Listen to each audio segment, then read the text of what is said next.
Rule number 19 क्या कहता है? रूल नंबर 19 कहता है, रूल नंबर 19 के लिए एक टेबल बनानी है जो कि एक बहुत ही ज़्यादा इंपॉर्टेंट टेबल है, and I want each and every one of you to make that table.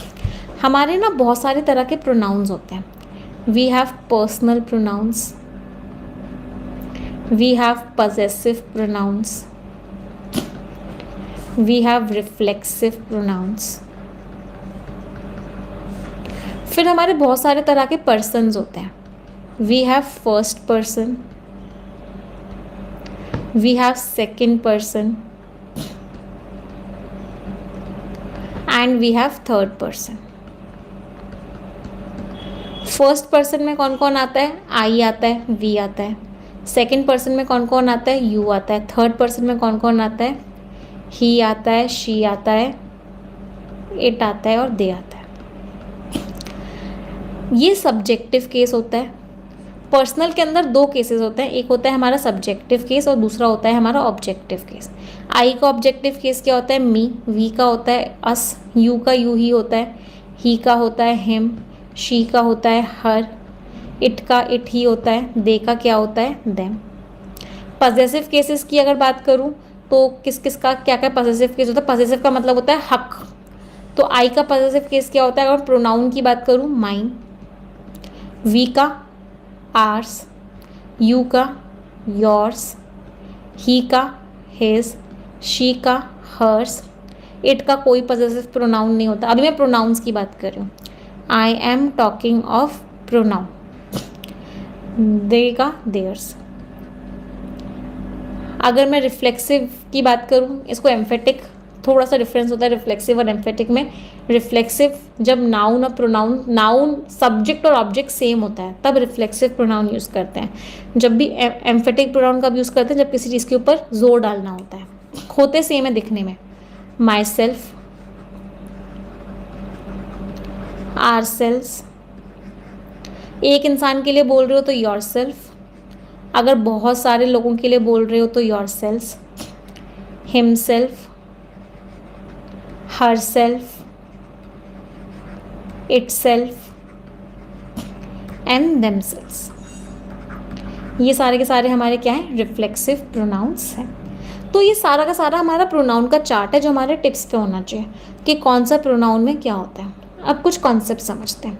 Let's learn a very important concept. जब भी हम कंपैरिजन करते हैं बेटा, whenever we do a comparison, हमेशा याद रखना कि कंपैरिजन हमेशा सिमिलर चीज़ों का होता है।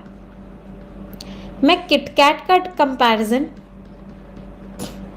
डेयरी मिल्क से तो कर सकती हूँ।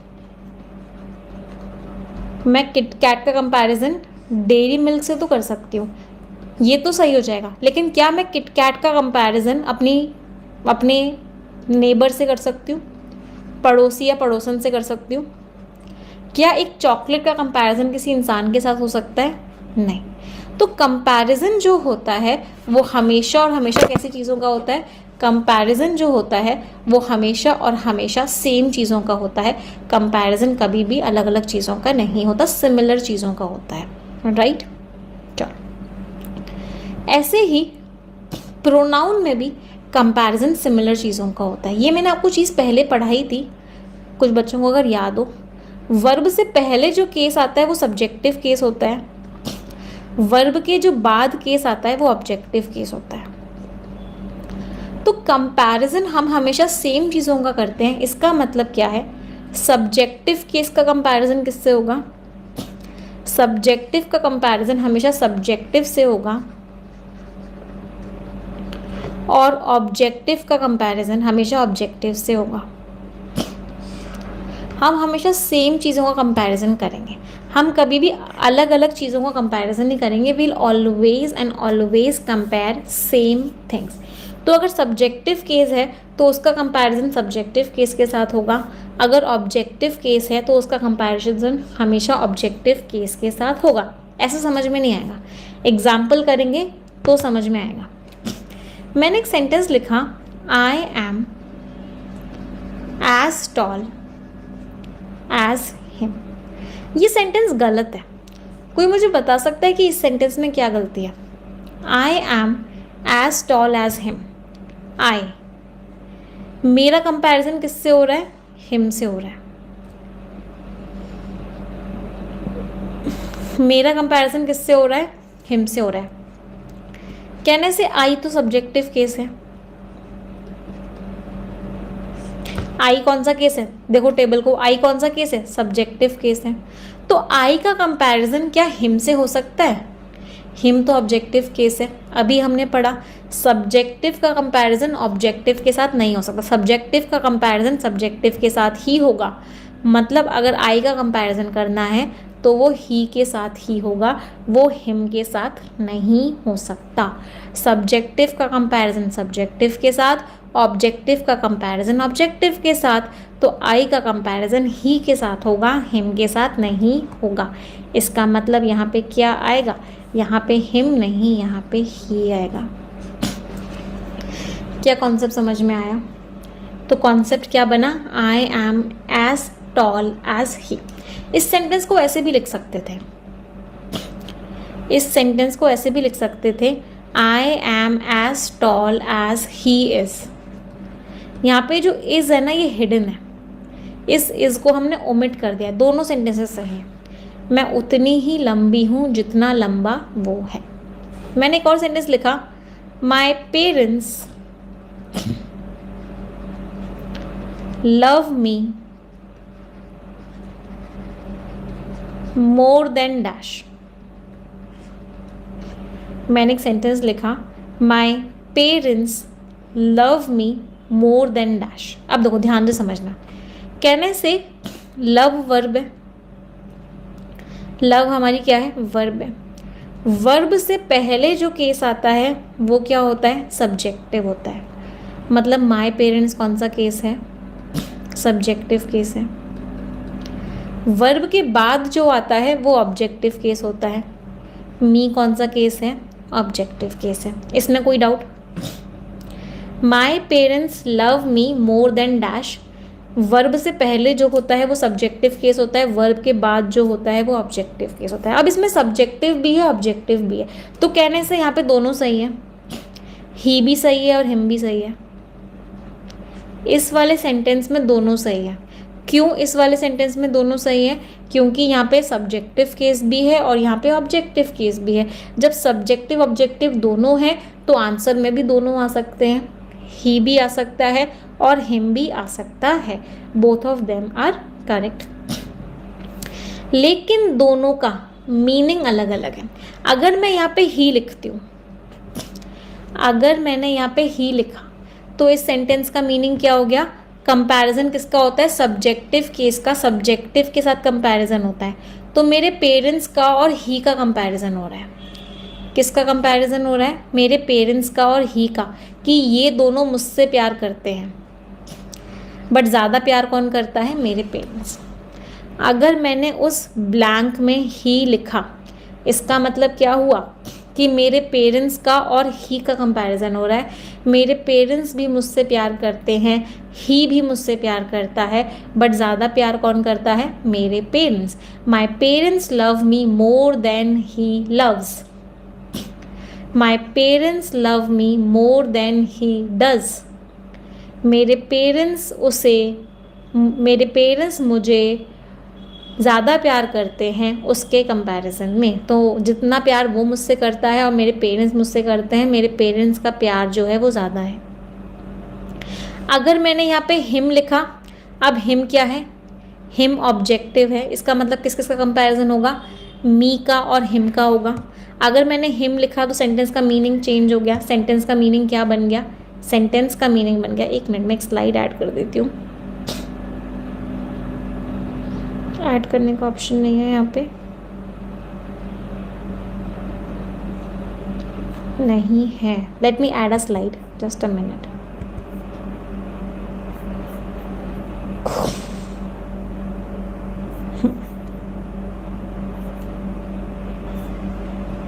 हाँ, अगर मैंने क्या लिखा, अगर मैंने लिखा हिम, तो उसका कंपैरिजन किसका हो रहा है? मी का और हिम का। माई पेरेंट्स, वो मुझे भी प्यार करते हैं और उसे भी प्यार करते हैं। बट ज़्यादा किसको प्यार करते हैं, ज़्यादा मुझे प्यार करते हैं। क्या समझ में आया ही और हिम से कैसे दुनिया बदल गई? ही लगाने पे कंपैरिजन हुआ था मेरे पेरेंट्स का और उसका, हिम लगाने पे कंपैरिजन हुआ था मेरा और उसका। एक और सेंटेंस से करते हैं। मैंने लिखा I admire Ram more than Shyam, या more than dash. I admire Ram more than dash. अब यहाँ पे दोनों आ सकते हैं, ही भी आ सकता है, हिम भी आ सकता है। आई क्या है, सब्जेक्टिव, राम क्या है, ऑब्जेक्टिव।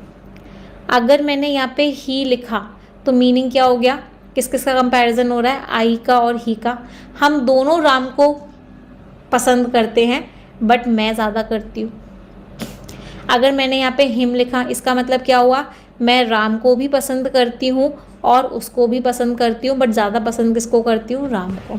दोनों सेंटेंस का मीनिंग अलग अलग है बट दोनों के दोनों सेंटेंसेस सही हैं।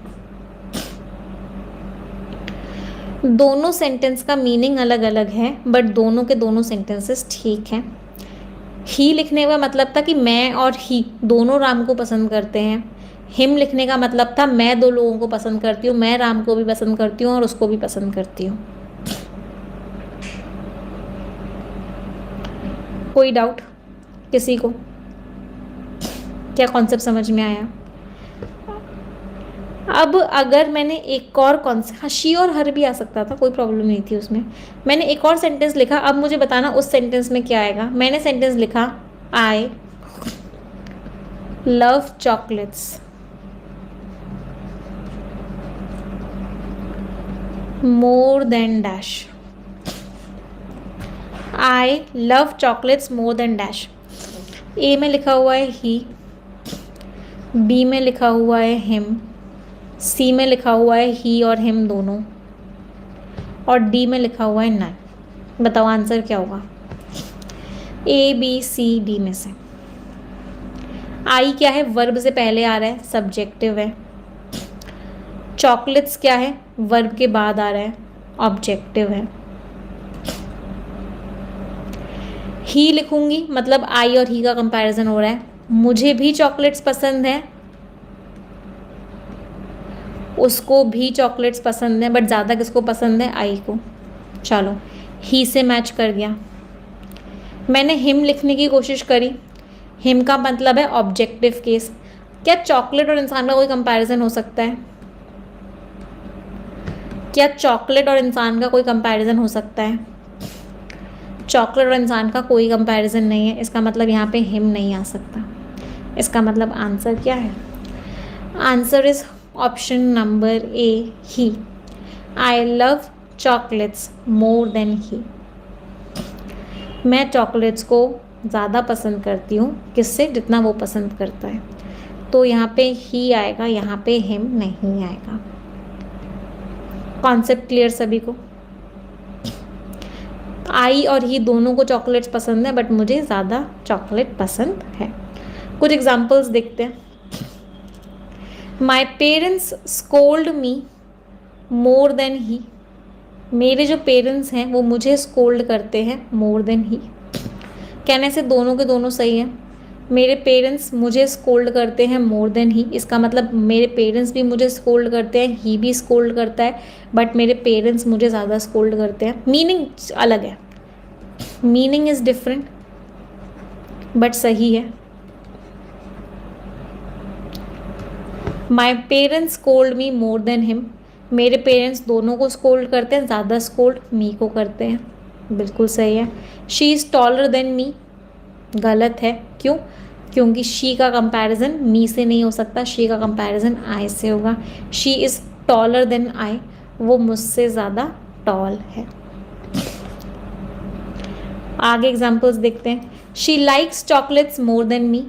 चॉकलेट्स और इंसान का कोई कंपैरिजन नहीं होता, क्या है, गलत है। She likes chocolates more than I. She और आई दोनों का कंपैरिजन हो सकता है, बिल्कुल सही है। कॉन्सेप्ट समझ में आया? Is the concept clear everyone? He is tall as I, he का कंपैरिजन आई से हो सकता है, मी से नहीं हो सकता। He speaks more frequently than she, he का कंपैरिजन शी से हो सकता है, हर से नहीं हो सकता। तो कॉन्सेप्ट क्या है कि सब्जेक्टिव केस का कंपैरिजन सब्जेक्टिव के साथ होगा और ऑब्जेक्टिव केस का कंपैरिजन ऑब्जेक्टिव के साथ होगा। सब्जेक्टिव का कंपैरिजन ऑब्जेक्टिव के साथ नहीं हो सकता और ऑब्जेक्टिव का कंपैरिजन सब्जेक्टिव के साथ नहीं हो सकता।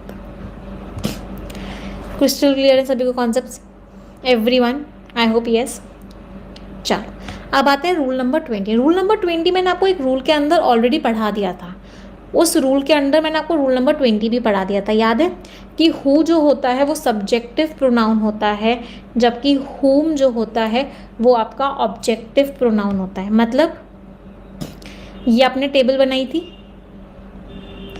जहाँ पे ये सारे वर्ड्स आने होंगे वहाँ पे आप क्या यूज़ करोगे? हु। जहाँ पे ये सारे के सारे वर्ड्स आने होंगे वहाँ पे आप क्या यूज़ करोगे? हु।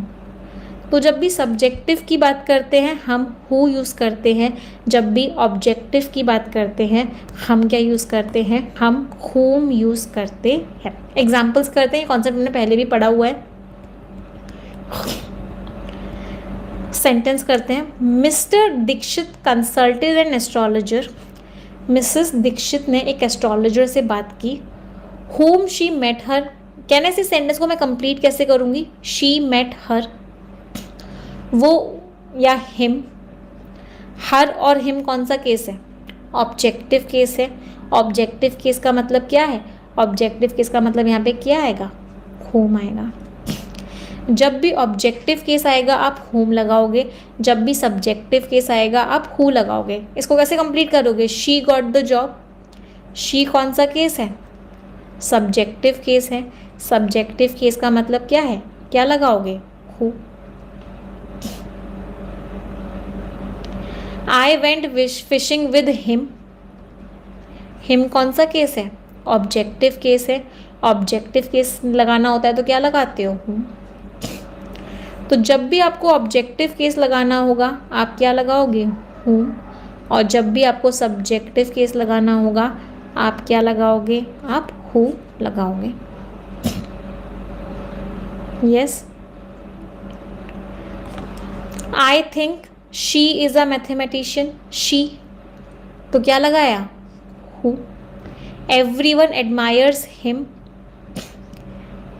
क्या लगाया? Who. They are helping all aspirants, they क्या लगाया? हु। वी इंटरव्यूड हिम, क्या लगाया? हु। तो जब भी सब्जेक्टिव वाले वर्ड्स आएंगे, सब्जेक्टिव वाले वर्ड्स का मतलब क्या है? ही, शी, वी, आई, दे। जब भी ऐसे वाले वर्ड्स आएंगे तो क्या लगाओगे? हु। जब भी ये वाले वर्ड्स आएंगे, हिम, हर, मी, अस, देम, तो क्या लगाओगे? हु। ये वाले वर्ड्स कैसे हैं? सब्जेक्टिव हैं। ये वाले वर्ड्स कैसे हैं? ऑब्जेक्टिव हैं। सभी को क्लियर है रूल नंबर 20?